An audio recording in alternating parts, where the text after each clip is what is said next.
Hey everyone, Scorn here with a March end update to Tarkov news and community reflection. In today's episode, we're going to discuss the assault on the hacker epidemic, the current effect it's had on the morality of the Tarkov player base, as well as some updates to Scav Rep first. So in regards to the changes to Scav Rep, you'll now get 0.4 rep for vehicle extracts and 0.4 rep for co-op extracts instead of 0.25 the first time you do them. And for every time you do the extraction, it will be divided by the total amount of times you've done it. So the second time you'll get 0.2, the fourth time you'll get 0.1, and if you do the extraction 8 times, it would be 0.4 divided by 8, and that's how much rep you would get until it decreases down to 0.01.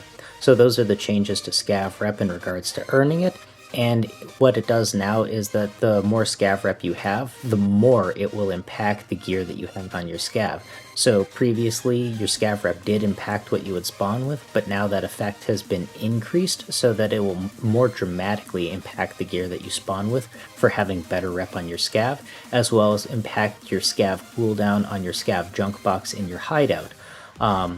In regards to the hacker situation, in March we've had a ban wave of 2,000 bans, we had a mid-March ban wave of 3,500, and another ban wave of 5,700, which totals out at just over 11,000 people banned, which pretty much guarantees that BSG is actually selling the majority of their accounts to cheaters. But on the bright side, this means that BSG will constantly be making money, so that they'll always have something to develop their game with and tackle that problem going forward. Now, besides that, I've actually gone and tried to run into as many cheaters as possible by playing on Cheater Central, which is some people call it as labs. I've done over 50 labs raids in the past week, and I've probably only run into one actual blatant spin botter who was for sure hacking, and that account was later banned. And then I've run into 4 suspect situations, which I could toss them all up to desync.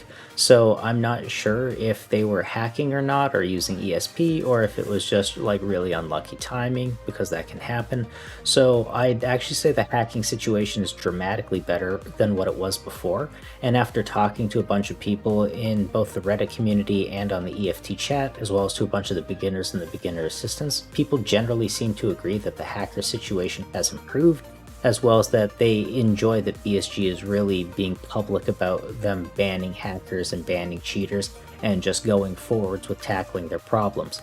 Another thing the community seems to generally be happy with is the fact that BSG is now working on improving their game instead of just adding more content to it, and they've been doing a lot more fixes lately, and the fixes genuinely do seem to be helping. Compared to the state at Wipe, compared to how it is now, I'd say it's completely different, and I'm glad to say that a lot of the problems like invisible players and those bugs have gone away. Now, about hacker situations, sometimes people do just get lucky, and there are people who can be better than you as well. Don't forget, Tarkov has no skill divisions, so occasionally you'd fight that person who would normally be in an LEM league or like Golden Eagle or a Global Elite if you're playing CSGO, for example, where you're in a Gold Nova league, and you would never run into players at that skill level unless they were smurfing. So in that sense, that Tarkov is sort of a unique beast because you can run into people who are way better than you, and it seems impossibly skilled at the time, like they twist too fast or aim too fast. But the BSG does seem pretty decent at catching cheaters overall from what we've seen now, and the community does seem to be positively responding to that, which is really awesome. And that's what I have for our March end update for our Tarkov news and community reflection. I hope you guys enjoyed this video. SkornClaw, over and out.